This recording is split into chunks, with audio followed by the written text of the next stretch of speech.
नमस्कार दोस्तों। लोकसभा चुनाव 2024 हरियाणा में चुनाव को लेकर राजनीतिक दल पूरी तरह से तैयार हैं।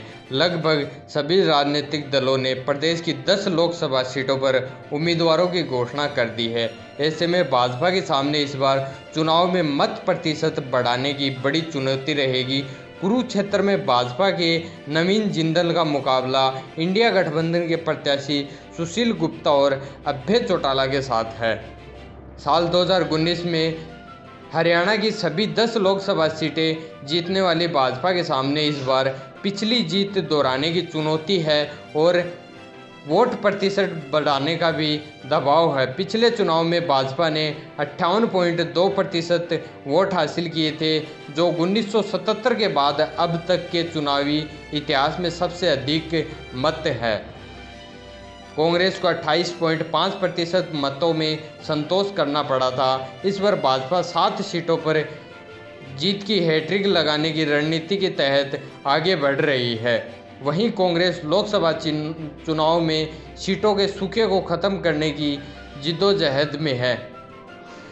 8 सीटों पर कांटे की टक्कर है।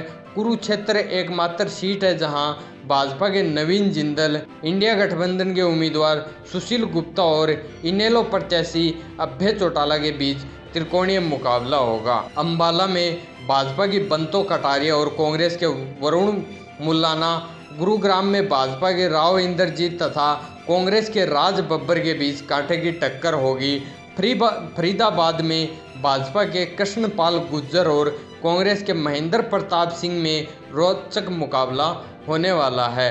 करनाल की हम बात करें तो करनाल में भाजपा प्रत्याशी पूर्व सीएम मनोहर लाल खट्टर के सामने कांग्रेस ने दिव्यांशु बुद्धिराज को चुनाव मैदान में उतारकर मुकाबले में खड़े रहने की कोशिश की है। रोहतक में कांग्रेस के दीपेंद्र हुड्डा और भाजपा के अरविंद शर्मा के बीच भिड़ंत है। सिरसा की हम बात करें तो सिरसा में कांग्रेस की कुमारी शैलजा और भाजपा के अशोक तंवर के बीच में रोचक मुकाबला होना तय है। भिवानी महेंद्रगढ़ में कांग्रेस के राव दान सिंह और भाजपा के चौधरी धर्मवीर सिंह के बीच चुनावी रण होगा। हिसार में कांग्रेस के जयप्रकाश जेपी और भाजपा के रणजीत चौटाला में टक्कर तय है। हालांकि यहां जेजेपी की नैना चौटाला और इनेलो की सुनैना चौटाला भी समय को मुकाबले में मानकर ताल ठोक रही हैं। सोनीपत में कांग्रेस के सतपाल ब्रह्मचारी और भाजपा के मोहनलाल बडोली में मुकाबला होने वाला है। पिछले 2 चुनाव नतीजों पर नज़र दौड़ाए जाए तो भाजपा ने अपनी राजनीतिक ताकत काफ़ी हद तक बढ़ाई है।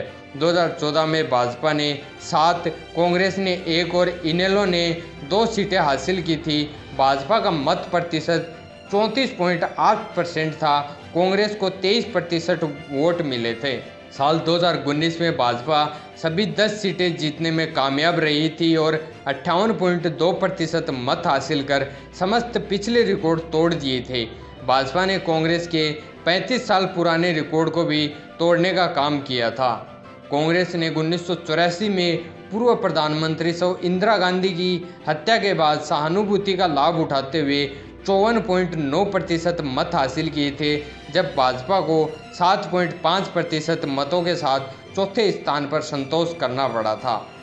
भाजपा 7 सीटों पर जीत की हैट्रिक लगाने की कोशिश में है, जबकि कांग्रेस उसे रोकने के साथ समवेत जीत हासिल करने के प्रयास में जुटी है।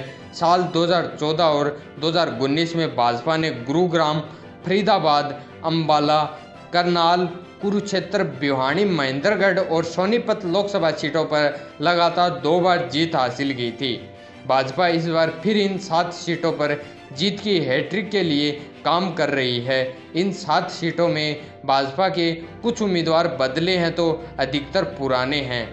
भाजपा और कांग्रेस के मतों को लेकर 1977 का चुनाव अपवाद के रूप में सबके सामने है। उस समय भारतीय लोकदल पार्टी ने प्रदेश की सभी 10 लोकसभा सीटों पर जीत हासिल करते हुए 70.3% मत प्राप्त किए थे। जनता पार्टी और लोकदल ने मिलकर चुनाव लड़ा था। इस चुनाव के बाद भाजपा ने लगातार राजनीतिक तरक्की करते हुए कांग्रेस के मत प्रतिशत को घटाने में और उनके पिछले रिकॉर्ड तोड़ने में सफलता हासिल की है। अब देखना यह है कि 2024 के लोकसभा चुनाव में भाजपा पार्टी है जो कि हरियाणा में कितना प्रतिशत मत प्राप्त कर पाती है। तो दोस्तों, अगर आपको जानकारी अच्छी लगी हो तो वीडियो को शेयर करें, कमेंट करके ज़रूर बताएं कि क्या लगता है हरियाणा में 10 लोकसभा सीटों में से भाजपा पार्टी को कितनी सीट मिल सकती हैं और आपके लोकसभा क्षेत्र में कौन सी पार्टी है जो कि 2024 के लोकसभा चुनाव में जीत हासिल कर सकती है। और आपने अभी तक चैनल को सब्सक्राइब नहीं किया है तो चैनल को सब्सक्राइब करें। धन्यवाद।